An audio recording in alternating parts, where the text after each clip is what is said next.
Dear student, question number 5 4 की तरह ही है, इसलिए ये आपके लिए छोड़ दिए हैं। क्वेश्चन नंबर 6 में देखिए, कहता है ABC is an equilateral triangle of side 2a। ABC कोई इक्विलेटरल ट्रायंगल है जिसका साइड 2a है, तो एल्टीट्यूड प्राप्त करना है।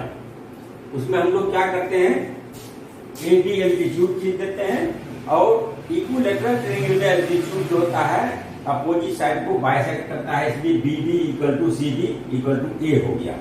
अब राइट एंगल ट्रायंगल एबीडी में पाइथागोरस थ्योरम से हम लोग निकाल लेंगे तो क्या हो जाएगा, ये एडी स्क्वायर जो हो जाएगा हुआ AB square minus BD square हो जाएगा, AB square minus BD square हो जाएगा। और वैल्यू पुट करने के बाद हम देखते हैं एबी कितना है 2a स्क्वायर है और बीडी कितना है a स्क्वायर है। 2a square minus a square equal to 4a square minus a square that is equal to 3a square. और इसका स्क्वायर रूट जब हम लेते हैं तो रूट 3a आ जाता है, यानी एडी जो हम लोग निकाले वो कितना निकल गया, imply AD equal to root 3a unit हो गया। अब question number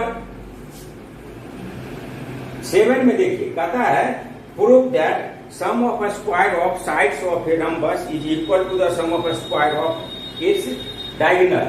We have given a rhombus A, B, C, D whose all sides are equal. That means AB equal to BC equal to CD equal to DA. And then have to prove that AB square plus BC square plus CD square plus DA square equal to AC square plus BD square. अब इसमें हम लोग एक triangle में लेकर के चलते हैं, in right angle triangle AOB।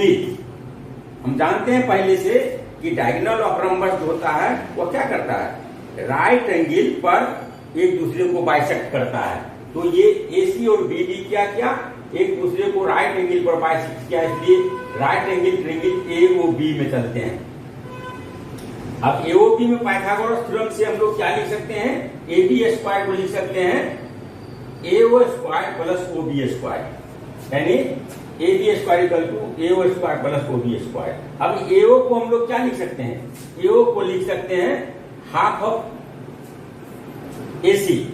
एओ का मतलब हो गया हाफ ऑफ एसी और ओबी का मतलब हो गया हाफ ऑफ बीडी। इसको हम लिख सकते हैं half AC square plus half BD square, और इसको तोड़ देंगे तो हो जाएगा 1/4 AC square plus 1/4 BD square. इसको जब सिंपलीफाई करते हैं तो ये होता है AC square plus BD square by 4।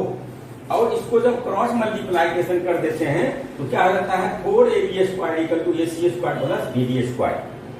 अब 4ab को हम लोग लिख सकते हैं ab square plus BC square plus CD square plus AD square. क्यों, क्योंकि A B equal to B C equal to C D equal to D A है, चारों साइड बराबर है, इसलिए ये हो गया A B square plus B C square plus C D square plus A D square equal to A C square plus B D square.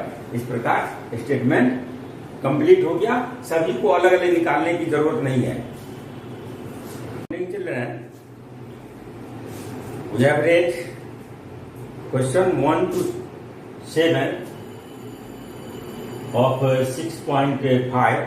Now, question number 8. In the given figure, O is interior point of triangle ABC such that OD perpendicular to BC, OE perpendicular to AC, and OF perpendicular to AB. Then have to prove OA square plus OB square plus OC square minus OD square minus OE square minus OF square equal to AF square plus BD square plus CE square, and hence into AF square plus BD square plus CE square equal to AE square plus CD square plus BF square. In triangle ABC, O is interior point. To prove the statement, we join OA, OB, OC by dotted line. Now in triangle AOF, इस triangle में हम लोग देखते हैं Pythagoras theorem से। Pythagoras theorem से निकालेंगे तो हो जाएगा OA स्क्वायर इक्वल टू, ये राइट एंगल है तो राइट एंगल के सामने का साइड क्या होगा, हाइपोटेनस होगा। OA square equal to OF square plus AF square. On transposing we get AF square equal to OA square minus OF square. इसको इक्वेशन 1 बना देंगे। Similarly in triangle OBD by PT OB square equal to BD square plus OD square. On transposing we get BD square equal to OB square minus OD square. इसको 2 बना देंगे। और in triangle COE by PT OC square equal to CE square plus OE square. On transposing we get CE square equal to OC square minus OE square. Now adding 1 to 3 we get AF square plus BD square plus CE square equal to OA square minus OF square plus OB square minus OD square plus OC square minus OE square. Hence, changing the position we get OA square minus OF square plus OB square minus OD square plus OC square minus OE square equal to AF square plus BD square plus CF square. On arranging, we get OA square plus OB square plus OC square. सभी plus वाले को एक जगह कर देंगे और सभी minus वाले को एक जगह कर देंगे तो इतना हो जाएगा। तो इस तरह फर्स्ट प्रूफ हो गया। सेकंड में हम लोग similarly we can get AE square plus CD square plus BF square equal to OA minus OE का होल स्क्वायर।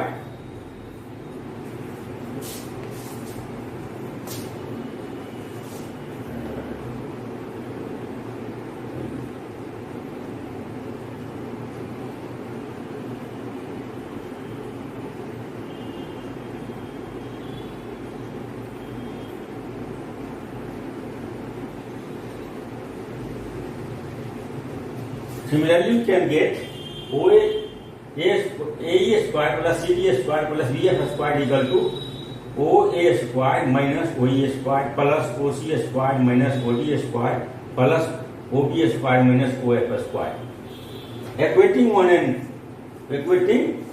4 and 5, 4 और 5 को हम इक्वेट करते हैं तो क्या होता है, ये बराबर हो जाता है AF square plus BD square plus CE square equal to AE square plus CD square plus AF square. इस प्रकार क्वेश्चन 8 का दोनों पार्ट कंप्लीट हुआ। अब हम लोग 9 पर चलेंगे।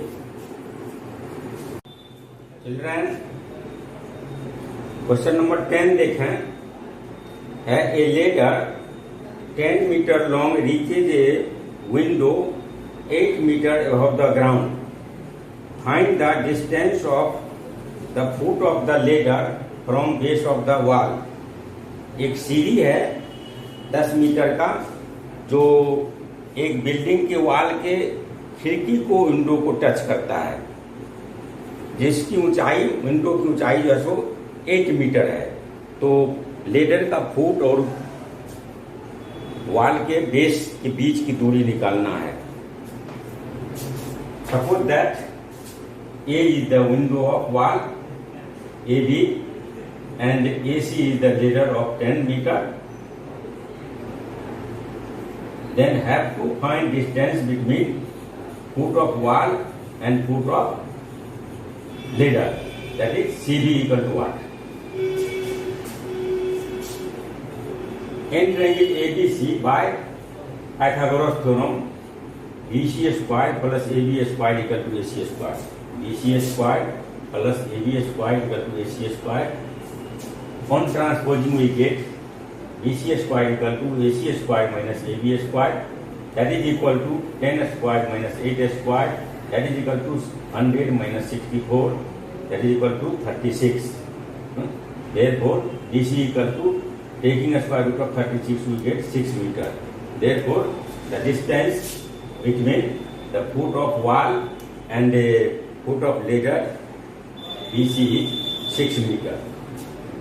Now in question number 11, 10 is same left for you. In question 11, a plane start from O due north at the speed of 1000 kilometer per hour.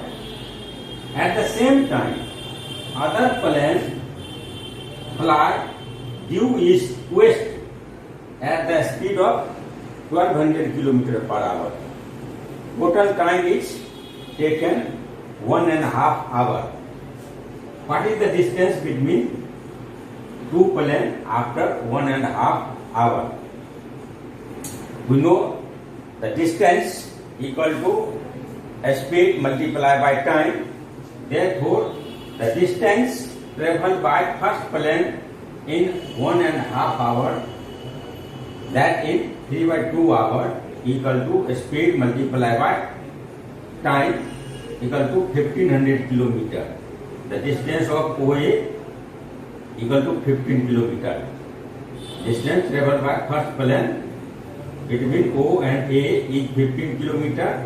Likewise, distance traveled by other plane from O to B in 1.5 hours equal to 1200 multiplied by 3/2 equal to 1800 kilometer. Now we have a right angle triangle AOB, in which AB equal to OB square plus AO square, यानी इसको हम लोग जोड़ देंगे square करके, हो जाएगा 1500 square plus 1800 square, that is equal to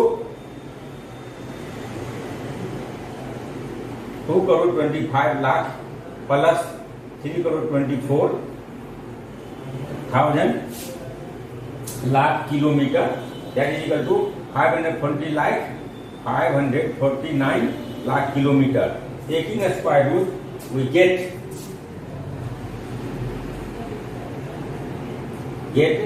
3 into 3 into 100 गुने 100 into 61. पेयर बनाने पर ये हो जाएगा 3 square plus 100 square plus 61 into 61. Therefore, taking one factor, we get 3 multiplied by 100 multiplied by 61 equal to 300 root 60 kilometre. यानी ए और बी के बीच की दूरी होगा, यानी दोनों प्लेन के बीच की दूरी होगा, वह हो जाएगा 300 root 61 किलोमीटर.